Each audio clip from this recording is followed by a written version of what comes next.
Hello, everybody. This is The Poison Tree by Bankim Chandra Chattopadhyay, Chapter 3 of Many Subjects. Reluctantly did Nagendranath take Kunda with him to Calcutta.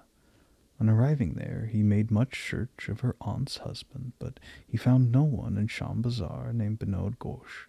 He found a Binod Das who admitted no relationship. Thus Kunda remained as a burden upon Nagendra. Nagendra had one sister, younger than himself, named Kamal Mani, whose father-in-law's house was in Calcutta.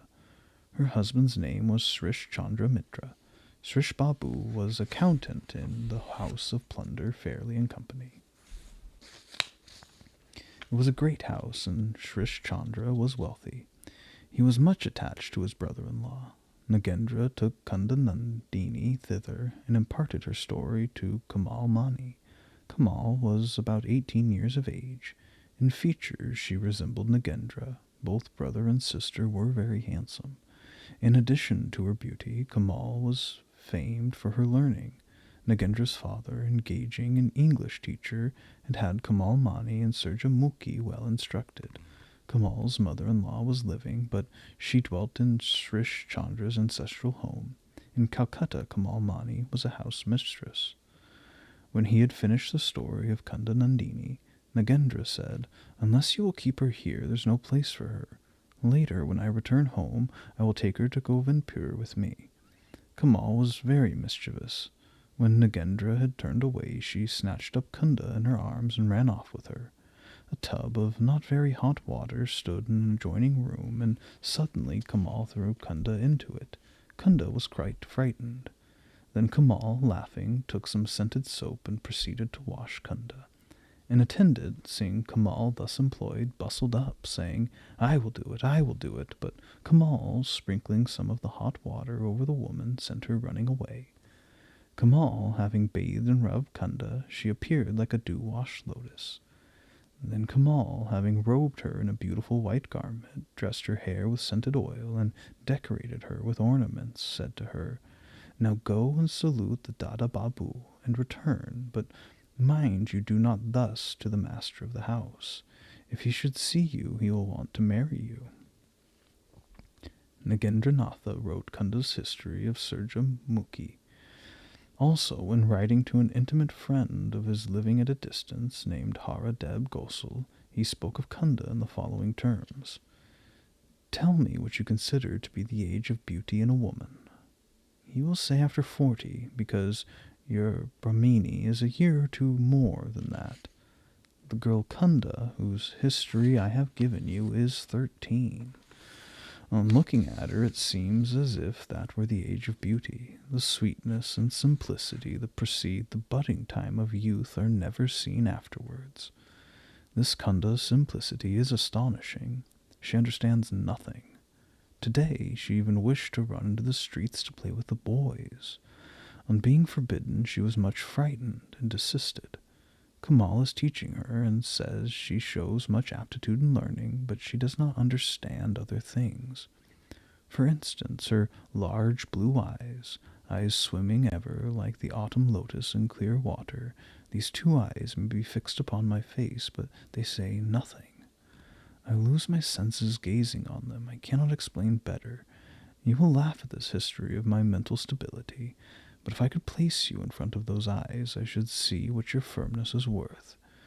Up to this time I have been unable to determine what those eyes are like. I have not seen them look twice the same. I think there are no other such eyes in the world. They seem as if they scarcely saw the things of earth, but were ever seeking something in space.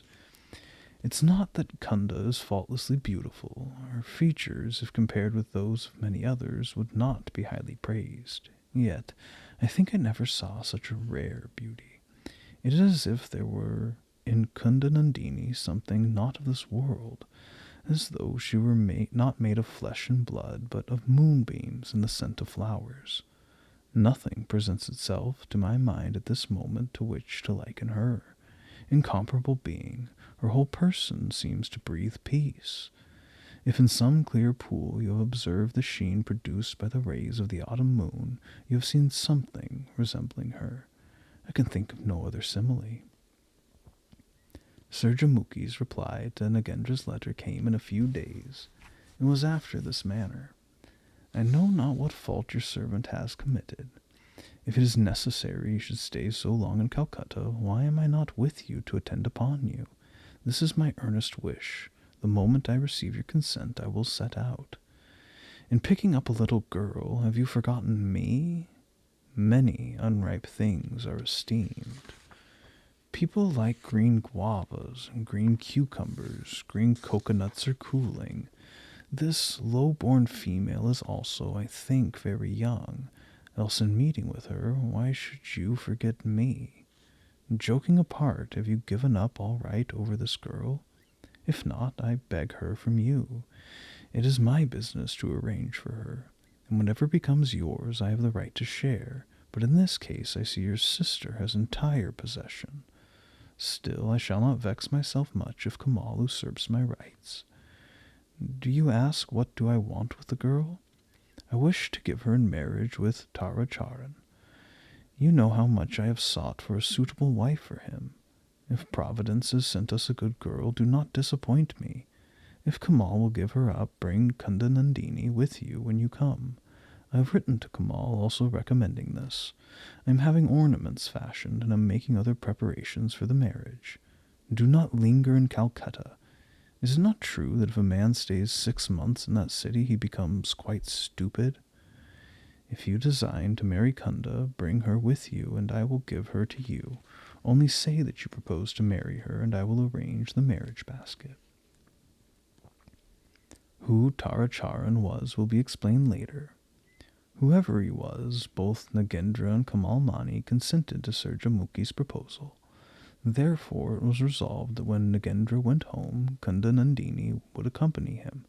Everyone consented with delight, and Kamal also prepared some ornaments. How blind is man to that future! Some years later there came a day when Nagendra and Kamal Mani bowed to the dust, and, striking their foreheads in grief, murmured, "In how evil a moment did we find Kunda Nandini! In how evil an hour did we agree to Sir Jamukhi's letter!